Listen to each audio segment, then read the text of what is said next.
Welcome back to the channel, guys. This is the after party. God, that's stupid. Hi, I'm the Ranting Monkey. You guys know where you are. Glad to have you back. Sorry, guys. Least professional monkey on the internet strikes again right at the beginning of the show. I forgot to refill my drink, so you have to hear the splashing of the nectar of the gods. Diet Pepsi, why don't you sponsor me yet, fuckers? Anyway, several things have come across my desk, so I figured, I'm bored. The kids aren't here anymore. I might as well jump on here and do what I do. So we're gonna do that. I don't even know where to start, for fuck's sake. Which one should we go with? Let's start with Grandma. Let's start with Grandma. What's his name? Scott Adams. I believe he works for the Daily Wire, and I follow him. He annoys me from time to time. He's very much like Matt Walsh, but less annoying to me. But he asked a question today that he thinks everybody should start discussing. It's time to decide, how many grandmas is it okay to let die for the economy? How many grandmas should die? And I'm not making that up. I'll throw the link into chat to his tweet where he sends out the video where he asked that. It's an interesting question, I suppose. At some point, we have to reopen the economy, and unless we get rid of 17, I don't know why that made me laugh, Grant. Just 17. I don't know. Is that? It's a fair question, but a more fair question is how many people.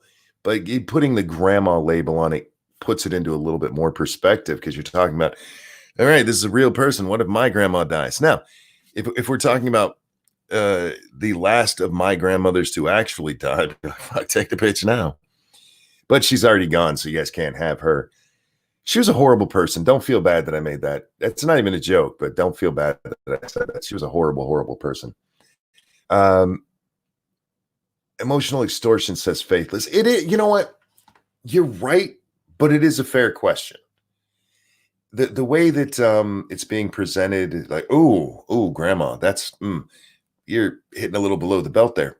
You're hitting me in the grandma box. But it is a fair question to ask.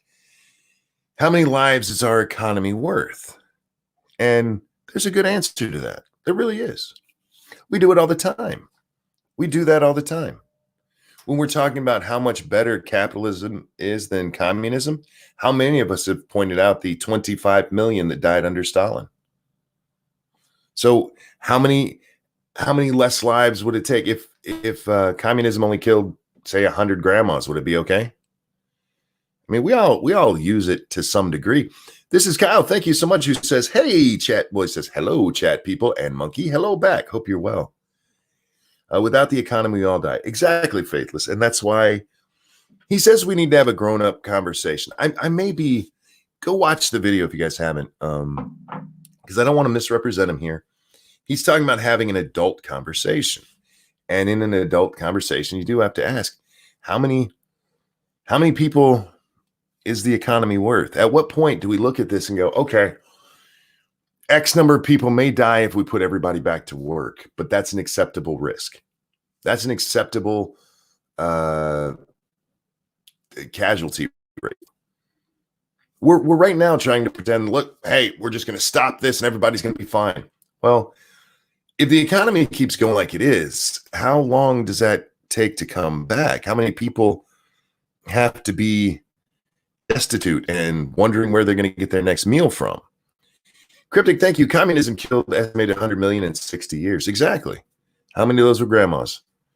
How many of those, if they weren't grandmas, would have been okay with? You know what I mean? I'm not saying that we're not wrong to point that out. I'm not. But the reason you bring up grandmas in this case is because this is especially hitting old people. The weird part is he didn't say grandpa because it's hitting old men worse than old women. That would have been the more appropriate argument there. But we have affection for our grandfathers, but you always have this notion of the wonderful grandma who always bakes for you and that kind of stuff. And I get what he was going for there. I really do. And we do. We need to have a grown-up conversation about this. Like, look, at some point we've got to try to kickstart this damn economy that we literally turned off. And if we had done it real quick and just pulled the Band-Aid off, we'd probably be getting back to where things should be. But right now, we're just dragging it out. We're just dragging it out. And is it better for grandma to die of COVID or starvation? Which one's better? Is it better for grandma to be needing to go buy cat food, or not for her cat, for herself?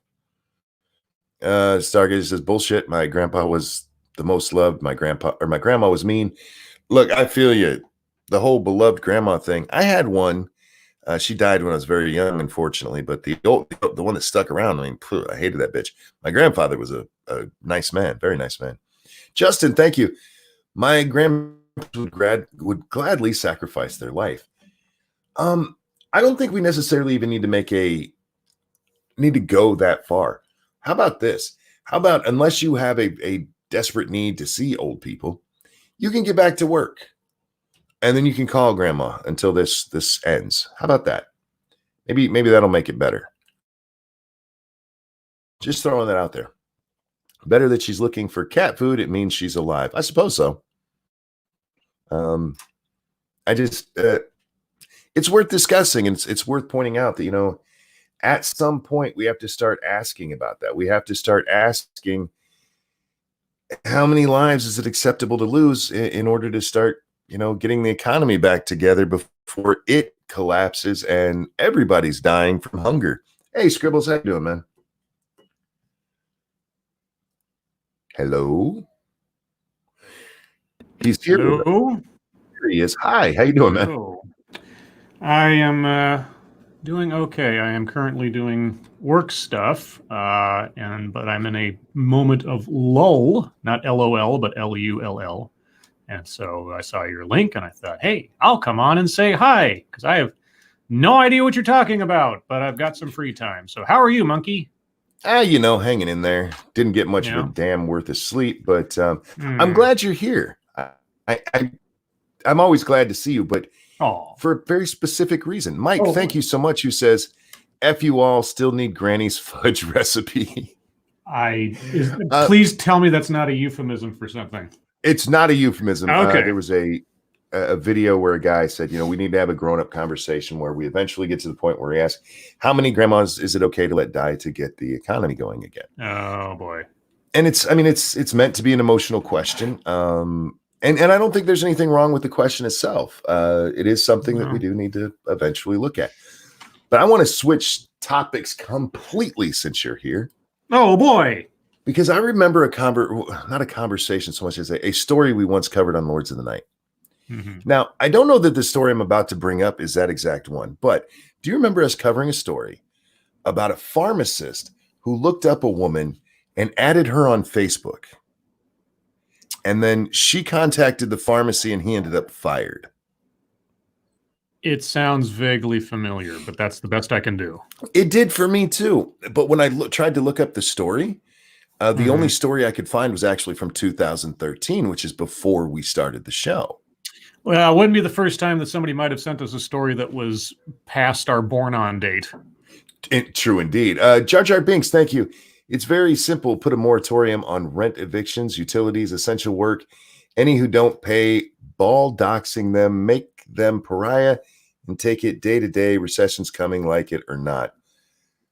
But it can be worse or it can be better. And Robin, thank you so much. I have cookies and hot cocoa. Nice. I'm a fan of both. I am peanut butter and jealous. I had a piece of bologna for my lunch, so I feel like you win, Robin. But thank you both for the donations there.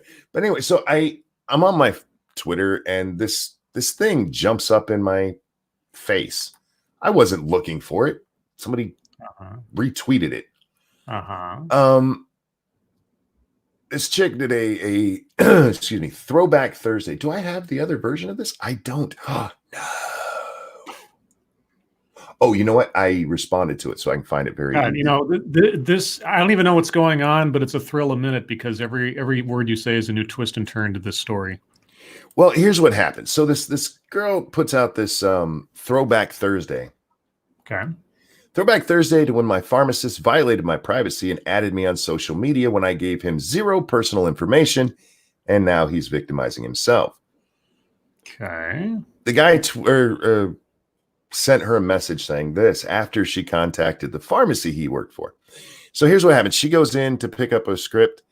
They have a brief conversation while she's waiting for her stuff, and he goes home. Or she goes home. Okay. Then she gets a Facebook invite to be friends with this guy. Okay. And she's like, that's kind of creepy. Yeah. So she called the pharmacy and like, this is inappropriate. This is his message to her. Hey, I apologize for adding you on Facebook. Your name just stuck in my head after we met, so I looked you up on Facebook. Your call ended up getting me fired. Sorry for the inconvenience I caused you. My kids and my family apologize for the inconvenience as well. I am now left unemployed and my kids and family now have to pay the price. So sorry, me adding you caused such a problem. Wow, that's a dramatic case of lack of self-awareness. Right? Like, So what's the, I mean, that guy's problem is varied, I would assume, but what's the controversy here? Well, here's the controversy.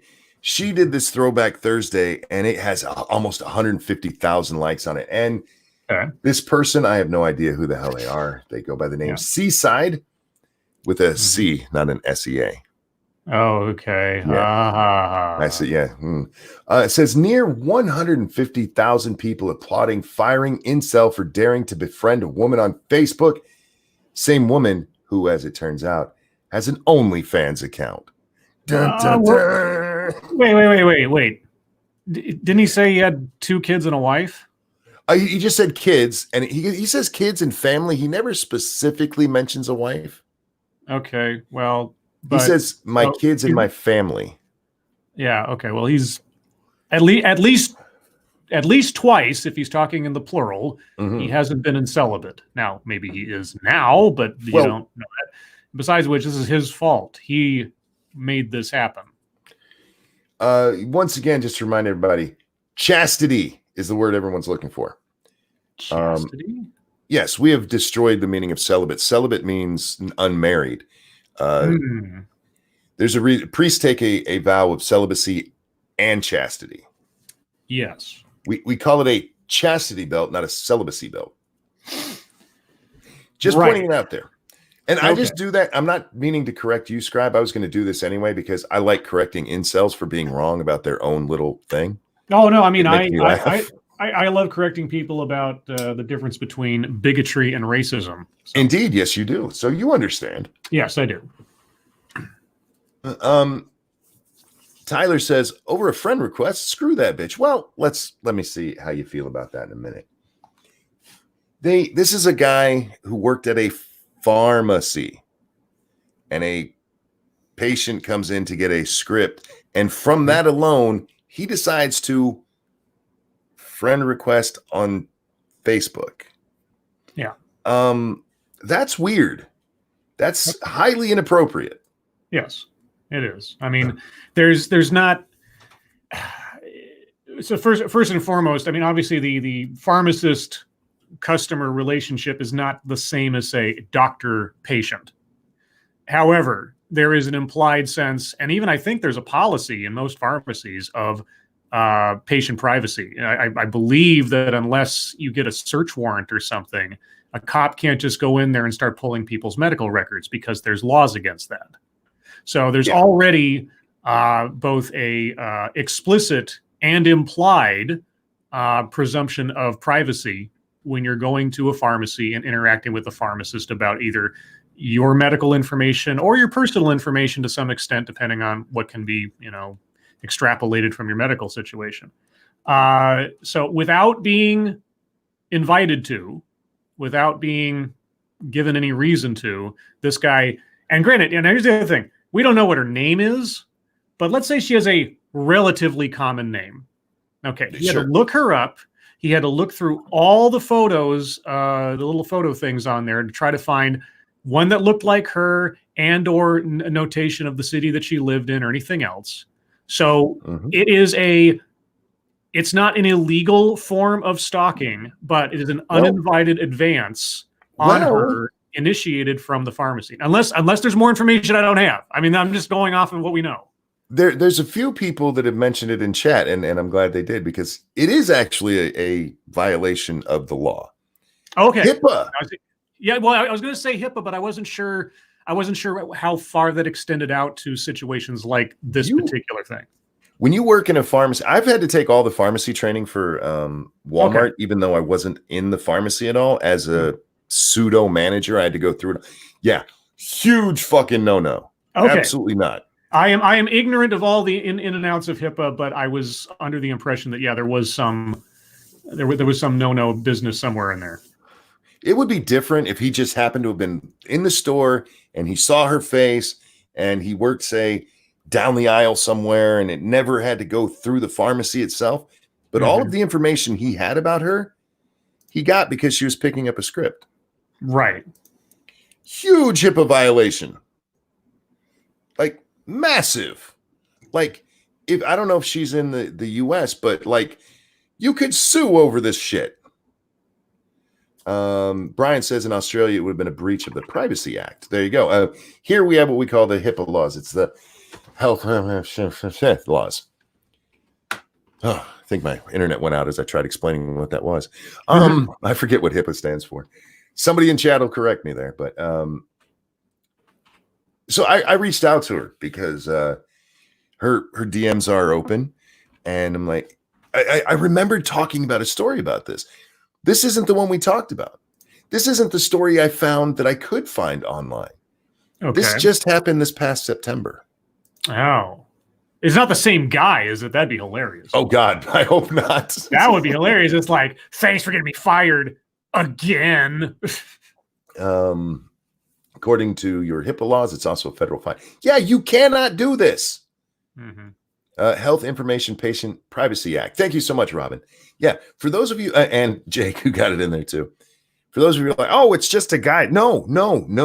It is not just a guy. This is a pharmacist or guy who was working with the pharmacist. I'm not sure which, but working in the pharmacy, who got her information solely through her needing to pick up a prescription. That's not cool on any level. Right. Now, I want to talk about the other part of this. She has an OnlyFans. Which is irrelevant. Means dick. That's what it means. You know what he should have done? He should have looked her up on OnlyFans. Yeah, exactly. There you go. Yeah, so I don't think this woman did anything wrong. In fact, she did it right. And if it was your mom or your wife or your daughter and some fucking random dude from the pharmacy decided to look her up because she came in to get medicine, I doubt you'd be like, look, it's okay. She should have just blocked him. We're not talking about somebody who happened to come across this because they were surfing social media. Go ahead. I'm sorry, Scribe. You were saying? No, just a tangent. The one thing Facebook can be good for that is completely legal is for collection skip tracing, which I had to employ or got to employ several times when I was in the collections business. If you have to track somebody down, it is ridiculous how many people put as much information as they do freely and unsecured on Facebook. Especially in the olden days, I don't think it's the case anymore, but in old Facebook, if you had someone's phone number and you put it into Facebook, you could find that person immediately. And when you're working collections and you've got a whole profile on this person that owes your company money or whatever, or the company that you're working for money, and you have their past phone numbers, you can find them lickety split if they've moved or changed addresses or something. Because usually they'll move or alter their situation or something, but they won't necessarily change their Facebook profile. Or their cell numbers remain the same or something. So if they're not answering your call, you can then find out where they are and get in contact with them that way.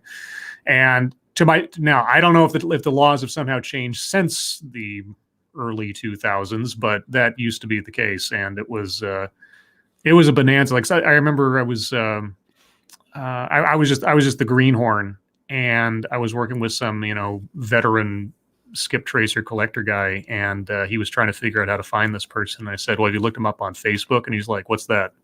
And I was like, "Oh, well, let me show you." And I swear to God, I kind of wish I hadn't, because that guy like started clearing all these old accounts that he had sitting on his split for so long, and started getting bonuses and shit. And he's like, "Oh," and he's like, "Oh, you're such a magic man. Yeah, good job, Facebook." And I'm like, "Oh, whatever." Anyway, just an aside. Just thought I'd put that out there.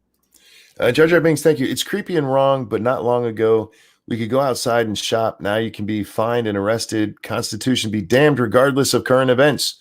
Thank you for the donation. Yeah, look, some of us aren't okay with that either. I don't know what this dude's problem is. Why he needs to meet women this way. Even if it wasn't a HIPAA thing, if you've just met somebody, all you know is their name, and suddenly you add them as on Facebook, that's weird to me. Well, here's the thing. First off, he didn't mention a wife, like you said, so there might be a reason why he's not currently entwined with someone. I know why. He's creepy as fuck. Go ahead. I'm sorry. The other thing too is I don't imagine this is the first time he did it. I think this is the first time he got called on it. Yeah. Because most people, maybe not most people, but I can imagine that a lot of people would just sort of like either accept or deny the friend request and not comment on it. Because honestly, it's like if your pharmacist, if my pharmacist, the person the last time I got a prescription from, contacted me or tried to get me on Facebook, I probably wouldn't even know who they were. I probably have no frame of reference. I thought I'd probably just think of some random person, and I probably just deny it. So, yeah, this guy's probably done this more than once. Seen some cute girl or something, gotten their name off of their pharmacy thing, and tried to cyber stalk him a little bit. And this one just happened to bite him in the ass. So, too bad, dude. A couple of things. I'm being yelled at that this isn't a HIPAA violation. It is. You can't take their personal information. It's not just about giving it to somebody else. That is a large part of HIPAA. You also can't use it for your own personal means. What was the other one? Monkey hasn't dated in a while. Where was that one? Who said that? Monkey doesn't have to. Well, unless he's going Monkey. out with Monkey. Well, there's a point there. Monkey, no. You haven't dated in a while. You have no idea how difficult it is to meet people.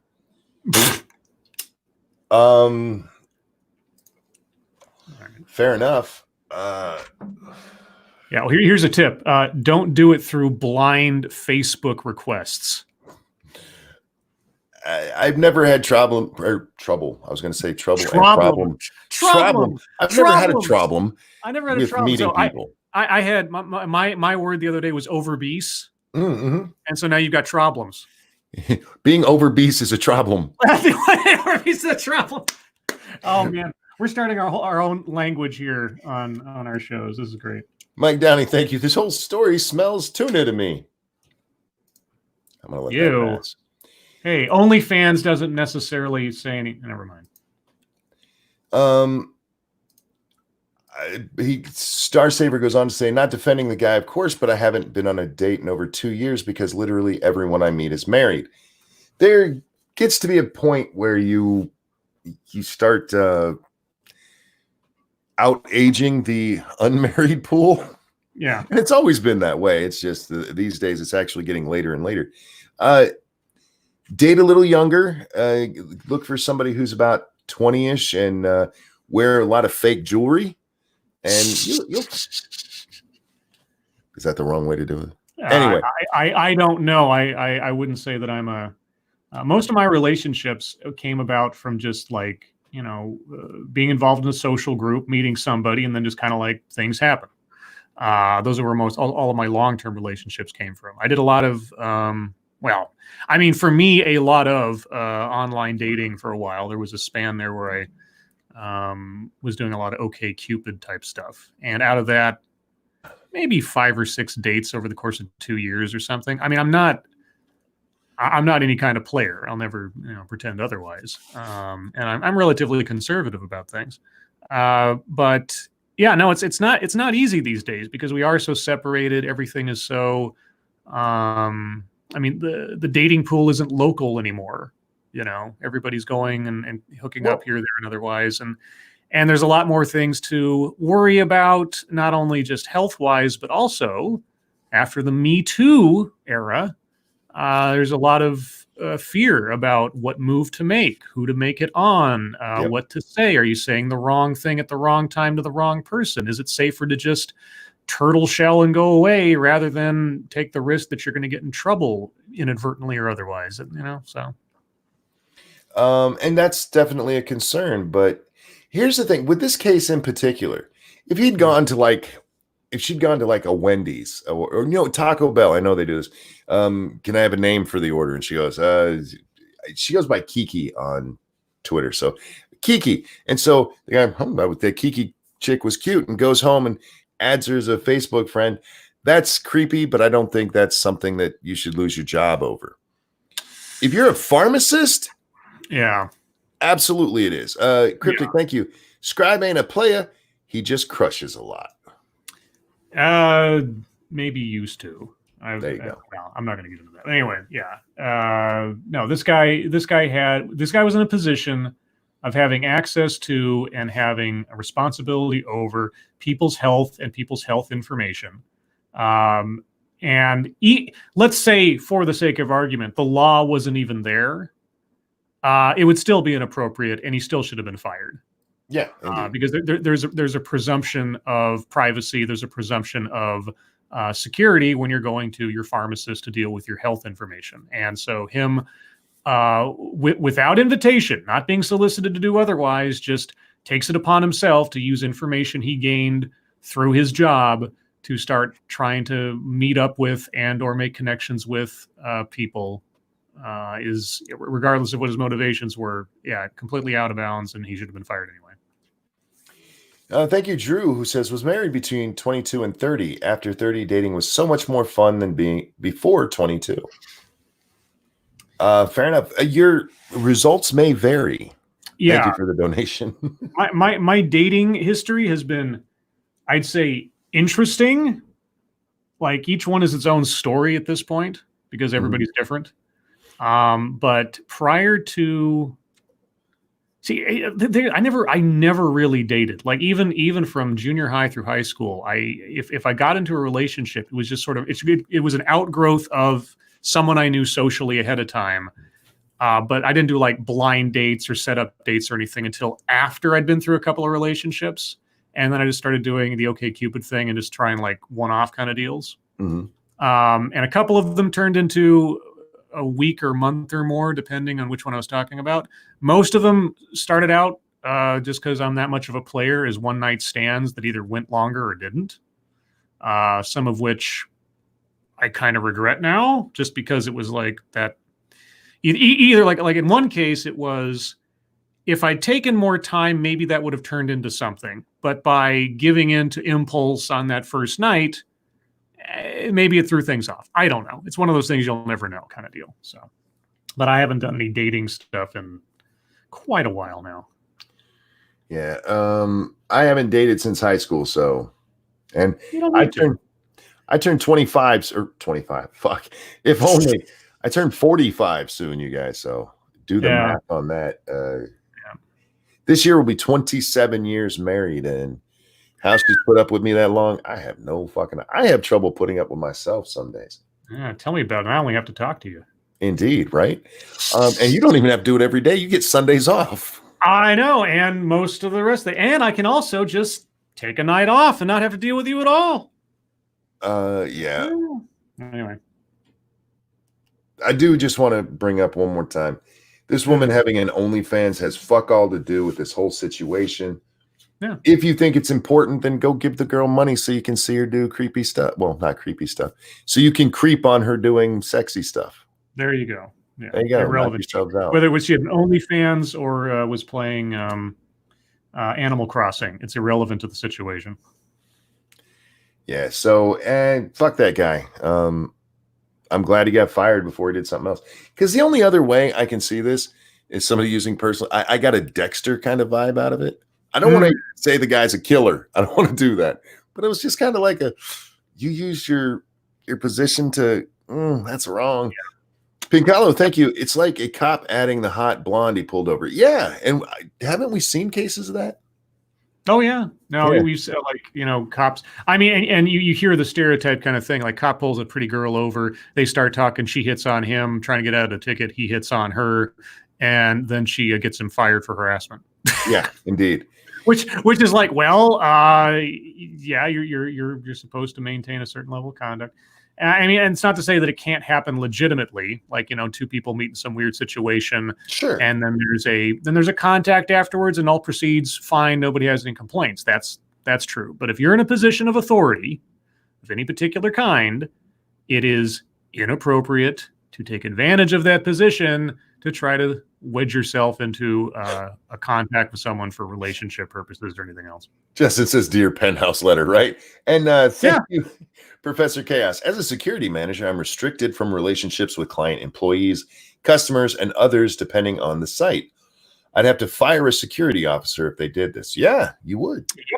Yep, because there's the liability. You don't want to, if somebody decides to take it 2 steps further than they should and something goes wrong and it came about as a result of their being your employee. Yep. Yeah, again, going through the Walmart training, even if there wasn't a complaint, if it was found out, we'd have to fire that person. Right. Mike Downey, thank you. But the cop still has his cuffs. Sure, the point you're making. But I'm with you. Yeah. So, Kiki, all the best with your OnlyFans. We talked That's about the important part. That's the important part. It is because we should get to the title story, you guys. And what is the title story? I don't even know. I just came. Stephanie Grisham has stepped down as the press secretary to Donald Trump. Oh, the press secretary that never had to really do any pressing. Well, she did. She just didn't do press conferences.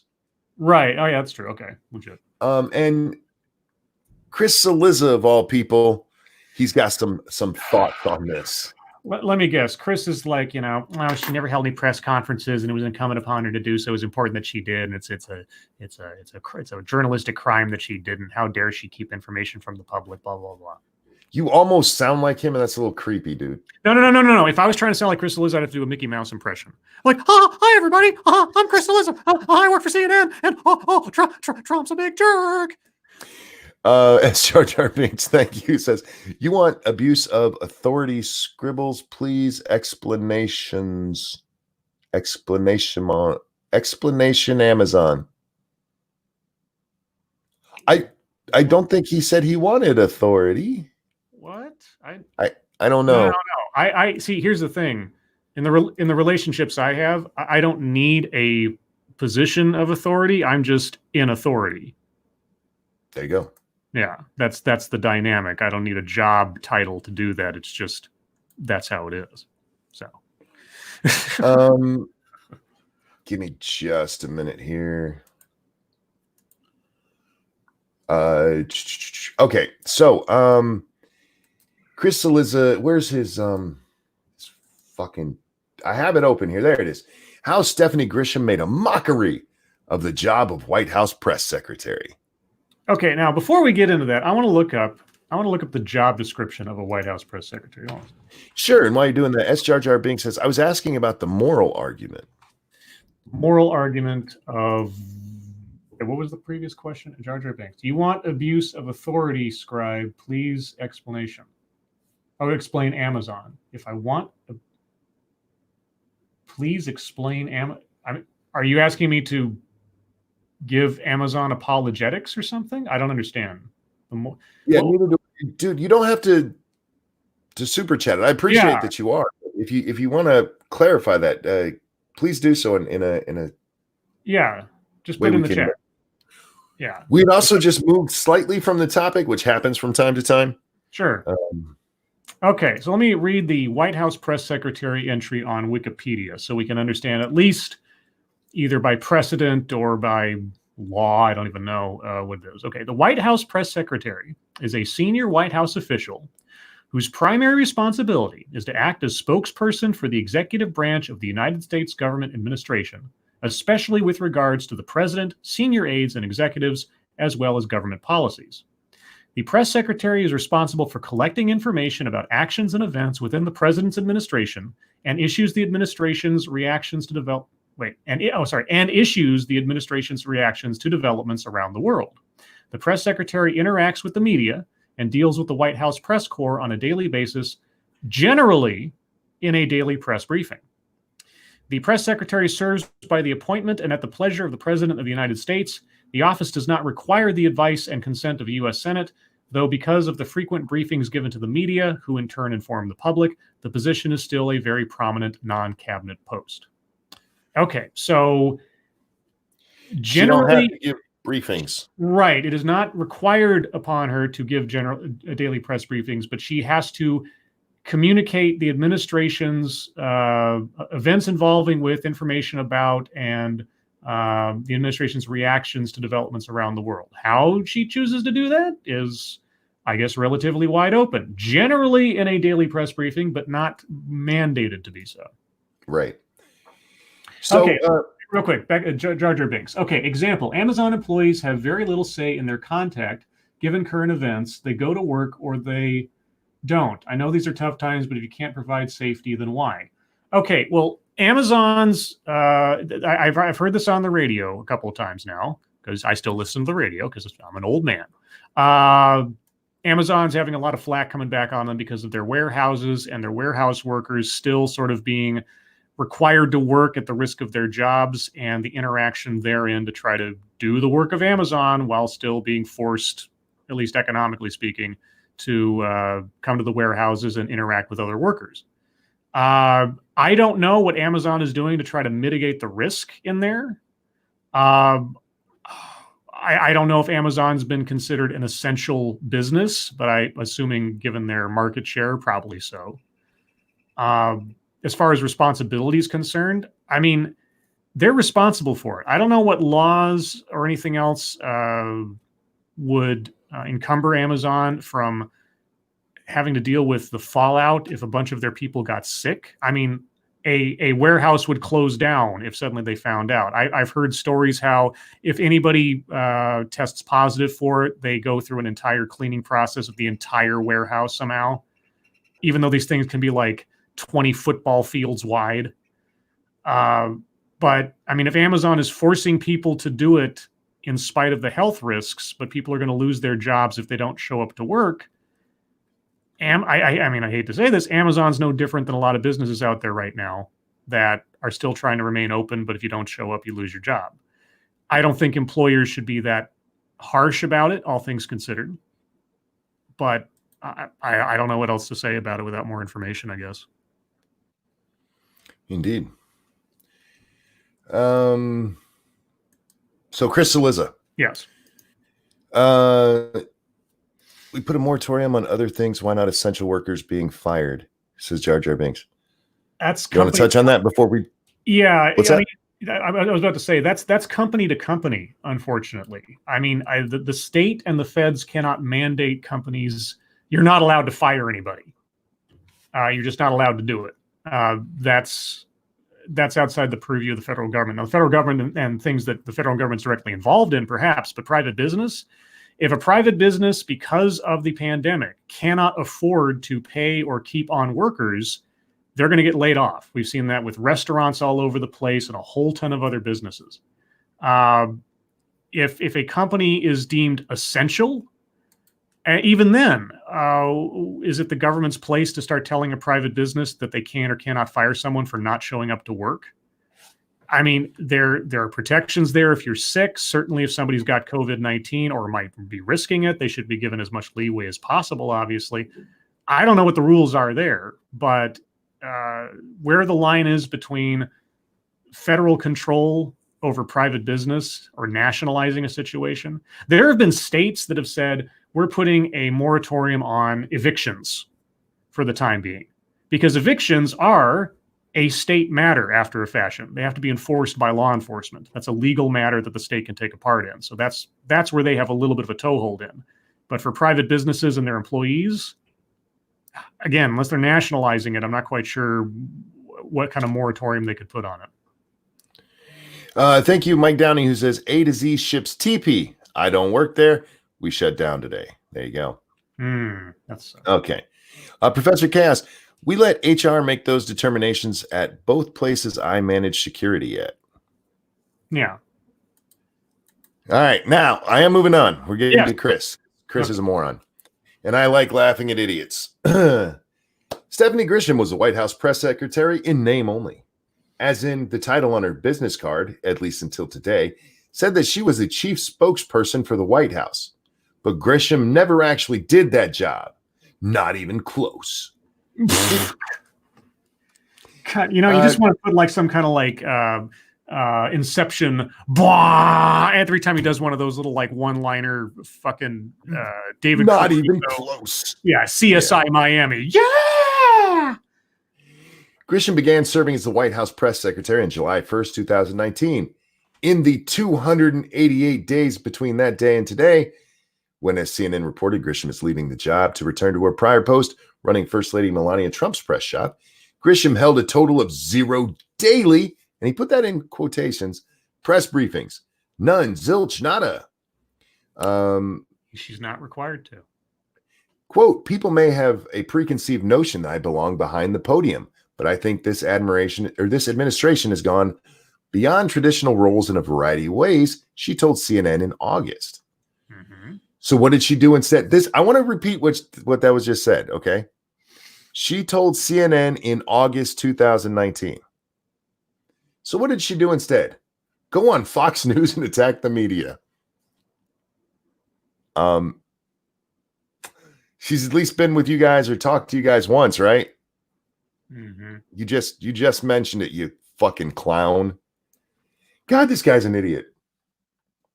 She's a near staple on the network, appearing 26 times for extended interviews since August, more than all of her other network TV appearances combined, noted the Washington Post's Paul Farhi in a January piece titled, "Why is the press secretary always on Fox News?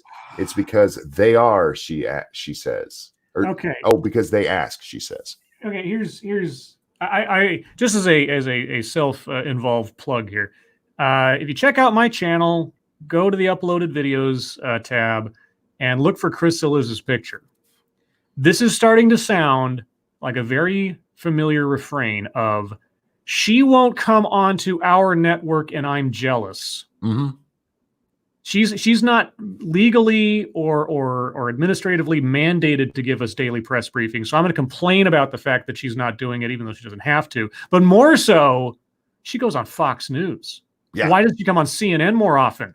I'm not getting enough attention. That's what it sounds like here. It sounds like jealousy. And I think that's what fuels half of Chris Sillis' content, is just jealousy that one media outlet's getting more attention than his is. Even though in the Obama administration, it was a complete reversal, where Fox News, it was a rare day in hell if Fox News got anybody from the Obama administration or the president himself to come onto their network. But he'd show up on MSNBC or CNN quite often. Yeah. Anyway, I just want to read the end of this because it goes on to talk about how she didn't kill the daily press briefing. It was Trump and Sarah Sanders who does that. So keep that in mind. That's in this article. And you know what? Just so you guys can double check me, I'll throw it. Whoops. Throw it into chat. I almost did the wrong thing there. Need a producer, but I'm too poor and my internet sucks. All right. This is how he ends it. What Grisham never seemed to care about is that the White House press secretary was long seen as having two bosses, the president and the American public, who not for nothing pay the salary of the press secretary. No, she's not. No, she doesn't have two bosses. She serves at the pleasure of the president, full stop. That's it. Thank you, Johnny Hellcats, who says this is very Marsha, right? She was not elected. She was not put there by congressional fiat. She serves there completely at the decision and the pleasure of the president of the United States and nobody else. That's it. Chris, what the fuck are you talking about? Thank you, the Sabin. I just added you something you will find funny. I'm Sabi on Twitter. I'll check it out in a moment. Justin says, I'll be an unpaid intern for your channel. Look, I get lots of, because I've been making this joke for a while, lots of people have offered, and I appreciate all of you, but there's no way I can do it, mostly right now because of my internet connection. What exactly would, okay, in fantasy world, what would an unpaid intern on here entail? When I say, hey, I need that pulled up, they'd pull it up. They'd be Jamie that's over there on Rogan, if you watch Rogan. Oh, yeah. Okay. Yeah. All right. Bring that up so we can show it to the people. Yeah. I see. All right. Get them in here, that kind of thing. The problem is that they'd also have to have like access to my channel, and that would have to be somebody I trust implicitly. Right. Yeah. Okay, so what Grisham never cared about. Balancing the interest of the administration and what the public deserved to know was always a challenge for past press secretaries. But they tried to find that balance most times. Hey, Chris, what if, and this is, I'm just throwing this out there, what if she was given instruction not to deal with daily press briefings? Yeah, that would be her job. You know, because she's not in charge of herself. She is the spokesperson for the administration. She takes her marching orders from the administration. It's literally her job. Yeah. And consequently, maybe Chris, and this should be an easy sell to Chris Cillizza. Maybe, Chris, you should be holding Donald Trump accountable for the lack of press briefings and not Stephanie Grisham, who is just, let me remind you, Chris, the messenger. Yeah. For God's sakes. It was not so with Grisham. She took the job knowing that she had only one boss, Donald Trump. Yeah, wait. I thought you just said she has two bosses. Well, that's the traditional, that's what it's been. She's fucked that all up. His final line is this: Grisham's legacy won't be killing the daily press briefings. It will be making a mockery of the entire job of White House press secretary. What the fuck are you talking about? Let me remind you that Chris's objection here isn't even the daily briefings. It's that she went on Fox News too often. Yeah. Yeah, it's jealousy, professional jealousy. I mean, if I'm being very generous, journalistic jealousy. And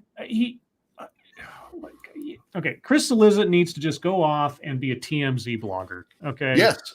I mean, that's all he's been this entire time. I don't even know what he was doing in his previous job. I don't know why CNN, of all people, hired him after 2016, given how he and Harry Enton completely screwed the pooch on their predictions and everything else.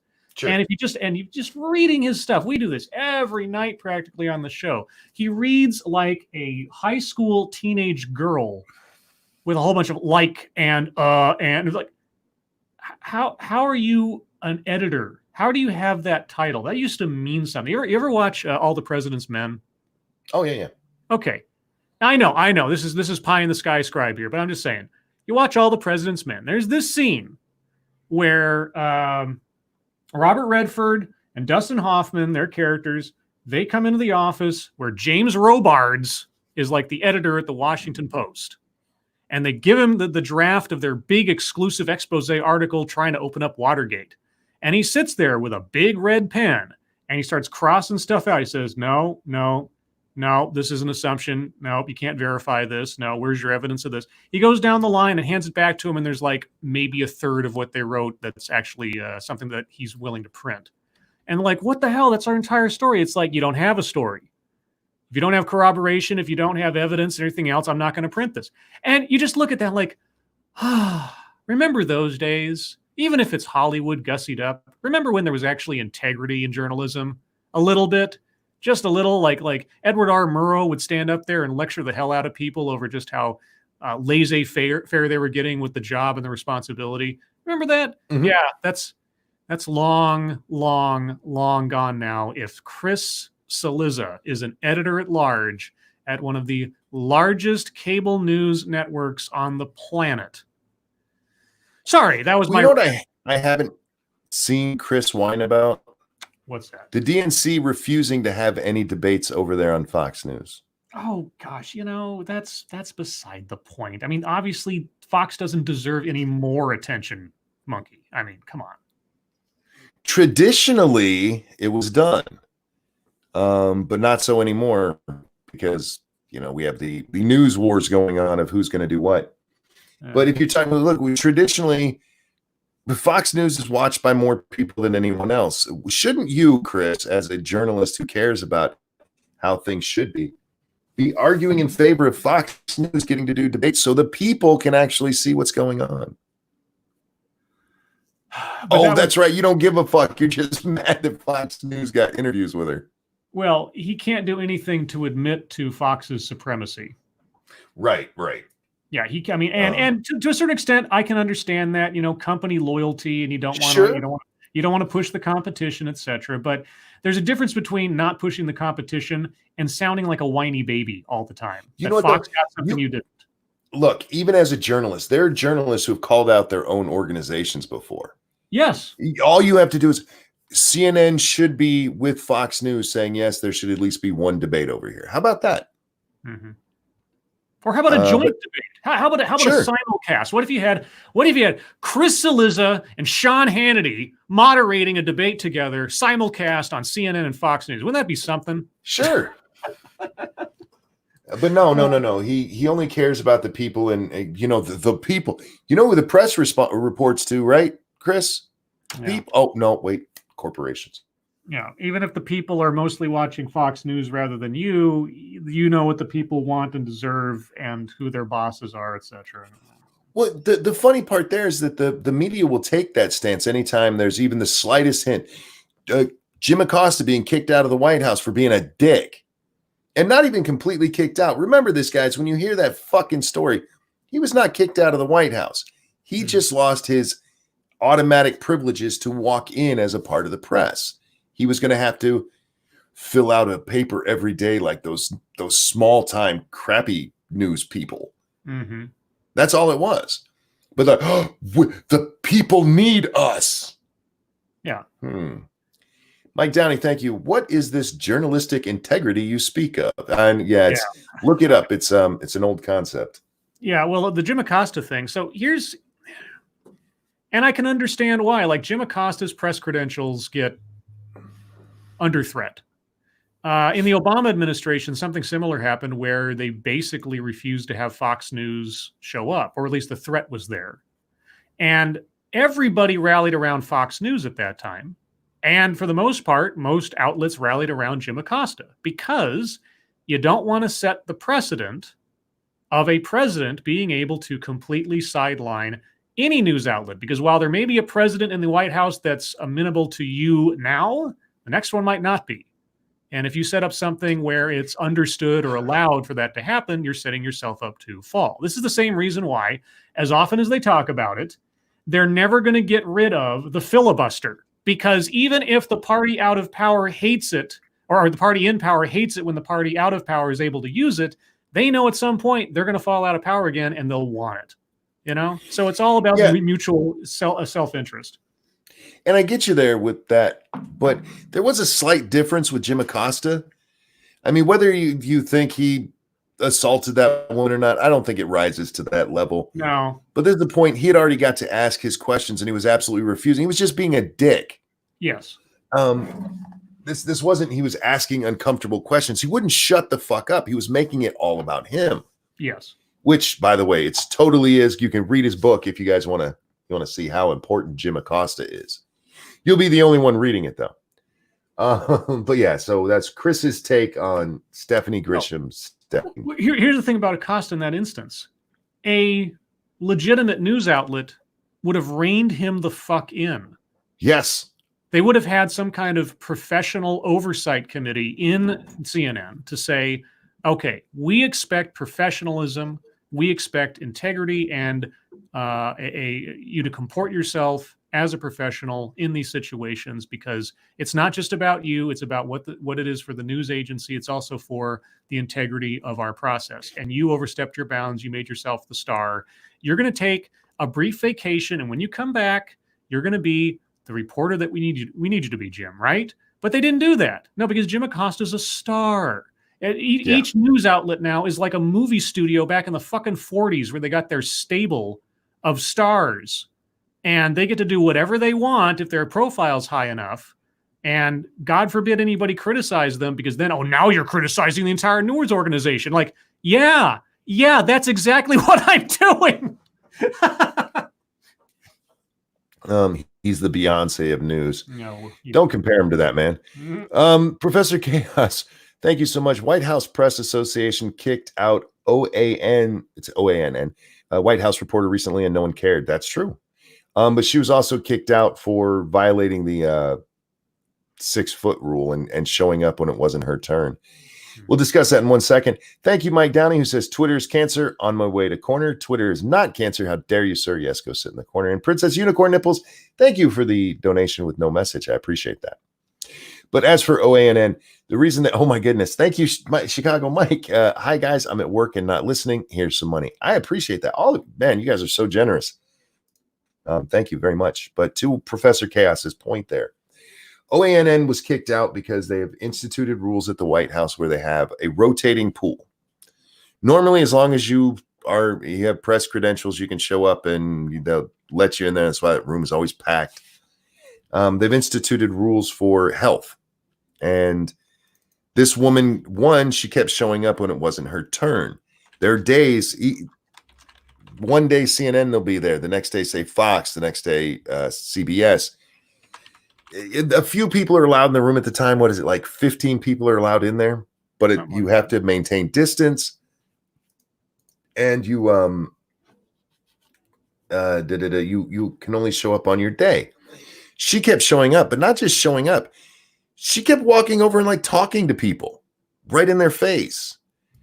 She wasn't kicked out for being a bad journalist or for saying something that the White House didn't like, or even for acting like an asshole like Jim towards the president. She was putting people's health in danger. So I think that's why people were like, yeah, fuck her. I mean, the White House, they love her coverage. They love OANN's coverage. Trump has talked about it several times. She was kicked out for not following the rules. And they did change the rules after the Acosta incident to where that can happen. They actually made that part of the White House rules, that there's certain things you have to follow. And in this case, she was kicked out for the way she was behaving. Now, one more story I wanted to touch on. How long have I been going? Okay, almost an hour. We heard yesterday, and we didn't talk about it on either show, really. I mentioned it briefly on Monkey in the Morning because we were asked about it. Mm-hmm. But it's been reported by the New York Times. Oh my God. That Donald Trump has a stake in a company that makes hydrochloroquine. Oh. Hydrochloroquine. Let me say it right. Oh. And so this was a major story. What was it? Yesterday morning? I can't remember exactly. It blew up because the New York Times. He's got a minor stake. And how minor? Somebody figured it up to be something like it's worth $100, maybe $200. Okay. Yeah. So for those of you who were asking about it, here we go. Trump has a small, distant link to Sanofi, French drug maker of hydroxychloroquine. This is from Forbes. President Trump, increasingly a booster, of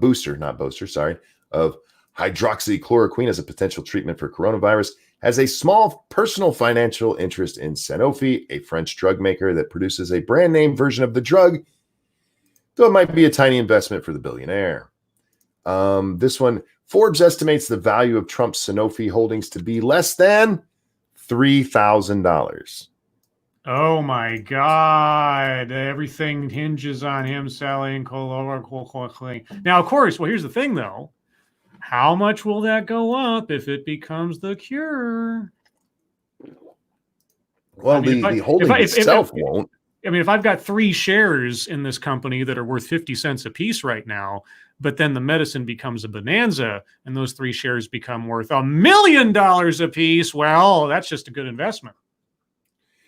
This goes on to say, Trump said Sunday that the Food and Drug Administration has approved hydroxychloroquine, but the FDA has not approved it or any drug to Y'all know what I meant. COVID-19, CNN reported. The FDA did, however, greenlight a test of this and azithromycin as a possible treatment on March 19th. They keep saying this because of what Trump had said and the way he's saying it. Look, they didn't approve it. They just approved it for testing. Mm-hmm. Y'all realize that's proving it, right? Apparently they don't. And then there was a great part of this article. Surprising fact, the French organization that published a positive study on hydroxychloroquine cited by Trump allies walked back the findings Friday, saying it does not meet their expected standards. And they were kind enough to provide a link of this. And they did walk it back a little tiny bit, but not because they said it didn't work. Not because they said it didn't work. They said it because there wasn't a better, here. The ISAC board believes the article does not meet the society's expected standard, especially related to the lack of better explanations of the inclusion criteria and the triage of patients to ensure patient safety. Not the results, you guys. Not the results. And I'm not out here saying that this is going to be a wonderful thing and it's going to fix everything. But there's a whole lot of people out there right now. These people are walking it back. That's not what they're saying. They're not saying they're walking back the results. In this case, they did it because they didn't have the triage, first of all. They didn't take enough precautions in that. I don't know what those precautions were. And they didn't have their inclusionary data. Well, there's some state senator or something out there. I don't remember who, but it was some senator wanted to file a war crimes charge against Trump for promoting chloroquine because it's obviously poison that will kill people. Is he trying to institute a genocide or something? Like, really? She's a state senator in, what is it, Minnesota? I can't remember the state, but she wants to file official charges with The Hague. Oh, God. And she says she's going to. All right. Good luck. Have fun with that. Good luck, sweetheart. You can go on record. You can go on record. You can tout it in your campaign ads going forward. Yeah. Look, this is not a safe drug to take. It has to be carefully controlled. Mm-hmm. Nobody's saying go out there and eat fish tank cleaner. Yeah, exactly. No one is saying that. Just in case anybody was confused about that point. And I know that there's at least one person that has been, apparently. Yeah, there's a few people that have been a little bit confused about that, but it is amazing watching the people. What was it? The day Donald Trump first mentioned this, we read a story that told us as little as 2 grams of this will kill you. Yeah. It's like, all it'll take is 2 grams to kill you. And it's like, yeah, that's why most medicines are prescribed in milligrams, 1,000th of a gram. Three-sided coin, thank you so much. He says, I think it's more his ego. He has to be right. I think it's more of him trying to give hope to people. I think it's a combination. I think it's both him trying to keep optimistic and trying to give people hope. I also think that he's stubborn enough that once he's locked into an opinion on something, even if people urge caution, he's reluctant to walk back anything that he's said as a certainty in the past, because you got to remember, guys, one of the underpinnings of Donald Trump's entire persona and career, and is there's an old book. I think the title actually is The Power of Positive Thinking, and simply believing in something to be true or something will come to pass will help motivate that thing to come to pass. It's sort of like The Secret or whatever else that's come out in the last several years. So when he says that something is going to happen, or this is a thing that looks really good, this looks really promising, he's very reluctant to walk back on something like that when he's made his proclamation. In fairness, though, if you actually look at what Trump has said about this, the most he's ever said is that it's showing promise. Yes. He's never come out and said, this is going to cure it. This is going to keep people from getting it. He said, there are some studies that are showing promise about this, and we're looking into it, and it's going forward. That's it. Yeah, and this is at least one point where I'll give Chris Cillizza a little credit for something. When he was talking about Donald Trump in the video I did on him. He talked about Trump's method of promotion and self-promotion. And I'm now suddenly blanking on the term, but Trump came up with a term for taking something that's relatively pedestrian and pumping it up to be bigger and better than everything else. And I think he called it something like optimistic hyperbole or fantastical hyperbole or something like that, where he's not saying anything more than what he's saying, but the way he says it, the way he promotes it, seems like it's a more sure thing than maybe it's the difference between the words and the rhetoric, if that makes any sense. So if people believe Trump is saying more about it than he actually has, I could believe it. But if you read back the actual text, it probably sounds far more mundane. Three-sided coin is telling me I'm wrong on that. Yesterday, apparently, The Hill put up a video that shows he said something different. What he does say is he qualifies everything because he's a master of half speak. Check with your doctor, sounding like a goddamn commercial. That's what he said. Check with your doctor when he was telling people to go eat fish tank cleaner. I feel that's not what he said. Kieverdam got it. Sorry. Truthful hyperbole was the phrase, and this came out of the Art of the Deal book. He told back then. So yeah, truthful hyperbole. Trump may be saying it shows promise. That may be the essence of everything he said about it. But I would not hold anybody to fault if by listening to everything he said about it in full exposure, it didn't sound like he was endorsing it as the actual cure or something.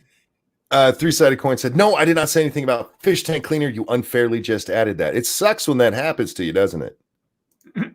Jesus. Oh. I didn't see Trump's a press conference yesterday. So if you could, I would love to see the actual quote. I'm not going to watch the whole 2-hour thing right now, but the Hill video isn't commenting. It's the press conference. Yeah, I know. I know it's the press conference. So you admit it was unfairly added. It was unfairly added on purpose to make a point. Yeah, it's clipped. I didn't see a clip on there. I saw the whole 2-hour press conference. Which clip am I looking for specifically? Because I see since yesterday they have Supreme Court, Crystal and Sager react to Whoopi. Why this crisis is destroying something. Coronavirus class divide revealed. Alyssa Milano, grocery clerks, Cuomo, government predicted coronavirus, Biden, sailors, breaking down Wisconsin elected nightmare, Andrew Cuomo, and Boris Johnson. Those are the ones I see. So I'll link you on Twitter. All right, link me on Twitter. I'll check it out. I want to see him say, this absolutely will cure corona in some manner that's not exactly as unfair as I just did to you.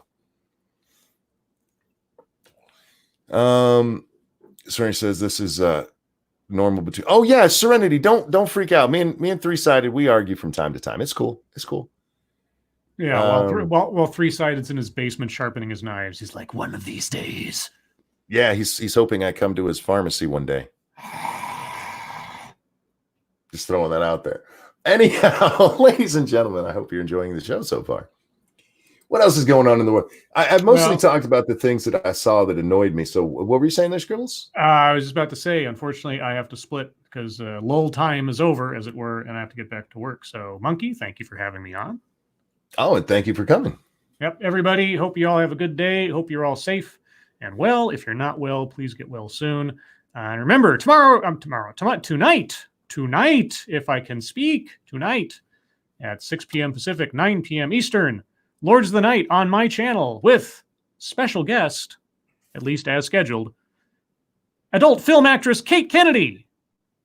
All right. By way of Princess Unicorn Nipples passing on the opportunity for that to occur. So anyway, yeah, you guys have a good day, Monkey. I will talk to you soon. All right. Take it easy, bud. Bye. Somebody earlier told me they hit me with something on Twitter. I don't see anything, so I apologize, but I forgot exactly what it was. And I went over to the hashtag thinking maybe it was there. New Fate, if you're around, you sent me something 12 minutes ago. That has already been deleted, whatever it was, by the person who wrote it. But there we go. The Last of Us 2 villains are reportedly homophobic Christians. Because of course they are. Because nobody cared about her being a lesbian, but now it's got to be the big thing. New Fate sent in some pictures of these women dressed up as dual shock controllers, and that's interesting. Check out the hashtag MITAM, guys. And then Grillin' Pirate Pete. Those booty short pictures are amazing. Amazing. Except for those are not booty shorts. Those are those are pants with the ass cut out of them. I can't imagine that's very comfortable to wear. Anyhow, yes, Mike, you can come out of the damn corner. What did Jim do? Why does Germany have such a low infection rate? Superior genetics since 42. God damn it. Oh, Jim. Serenity says, I never liked The Last of Us, wasn't impressed by the game, as apparently everyone else was. Satsu loves it, and I bought it for like $4 out of a bin on his take.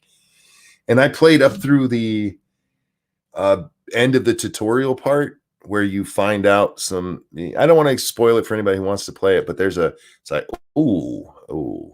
And I just never got back to it. So one day maybe I'll jump back in there and check out what's going on. Because yeah, I don't I don't have that much. Oh, there it is. What is this? That's it's a full minute long. Oh, it's some Animal Crossing stuff. I can't. It's a minute long. I'll check that out in a little while. So it's not something I can actually do on the show here. Let's see. Surgeon General warns African Americans at greater risk for coronavirus. I wonder why. Dun, dun, dun, dun.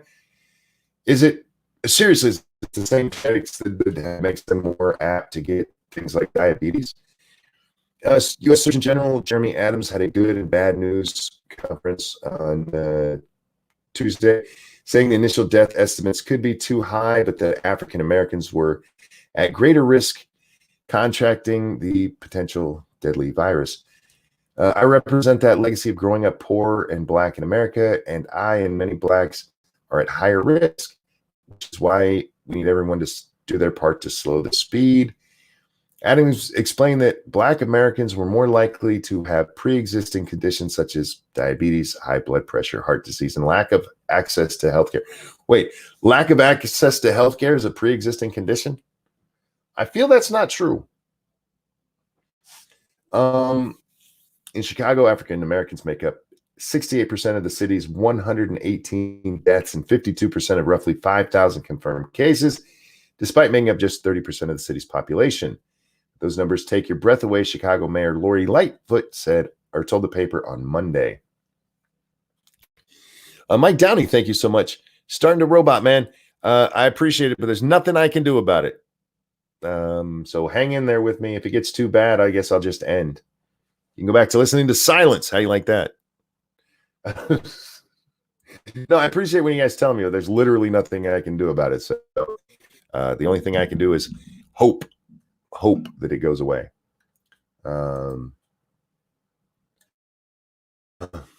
Actually, though, you know what?